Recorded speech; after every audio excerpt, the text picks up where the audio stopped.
Merci d'être avec nous sur Radio J en direct comme tous les matins ensemble jusqu'à 9 heures et il est avec nous Didier Passamonique. Bonjour Bonjour Didier, Ilana. comment ça va ce matin? Mais ça va, ça va. Vous savez, j'ai une vie qui consiste à lire des bandes dessinées. C'est quand Quelle même, vie! on a vu pire, hein, C'est vrai, vous ne travaillez pas à l'usine. Et voilà, c'est pour ça que je suis là d'ailleurs. C'est pour vous inviter à en lire aussi un petit peu. Bien sûr, parce qu'on aime beaucoup la bande dessinée et vous nous apportez toujours des nouveautés tous les matins sur Radio J. Alors ce matin, on parle de cet ouvrage, Le fantôme de l'eau, d'Arrowby Hall par Barbara Yellin.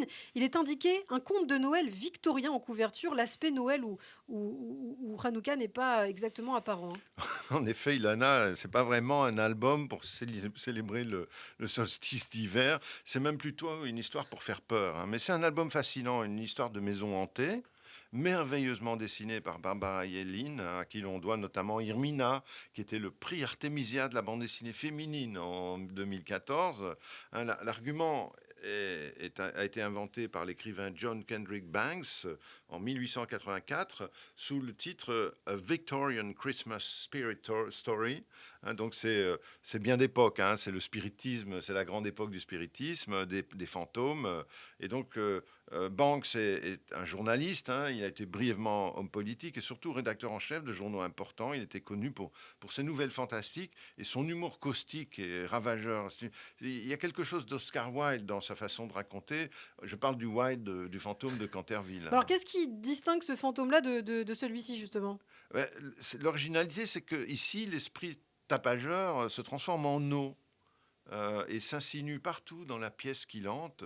Et c'est l'esprit d'une petite fille qui s'est suicidée, qui s'est noyée Ah oui, c'est par horrible. caprice. Et depuis, la pièce est hantée sans qu'elle trouve la quiétude. Et le dessin est Un vraiment peu angoissant beau. quand même, Il hein. est vraiment beau, il est clair, il est narratif. C'est un noir et blanc tout en créonné avec des petites touches de bleu. C'est donc cette histoire d'une petite fille qui s'est suicidée.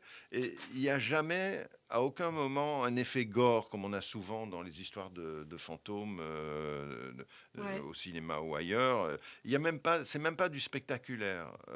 Il y a quelque chose de Will Eisner. Vous voyez qui c'est Will Eisner? Bien Donc sûr, Will Eisner qu'on c'est ne présente le plus. créateur du roman graphique, Un contrat avec Dieu. Et donc c'est ce Will Eisner-là, un peu réaliste, un peu arty, qui est qu'on retrouve un peu ici, et avec un trait fluide. Il n'y a pas de bord autour de la case. C'est une histoire à raconter avec beaucoup de bonhomie. Les personnages sont bien incarnés. C'est un petit livre joli, précieux. C'est vraiment Facile à transporter. facile à transporter, mais qui laisse une belle trace, un beau souvenir. C'est un album comme je les aime. Souvent, on me demande quel est l'album qui t'a impressionné récemment. Alors, j'en lis deux par jour, donc au bout d'un moment, je sais même plus ce que je lis.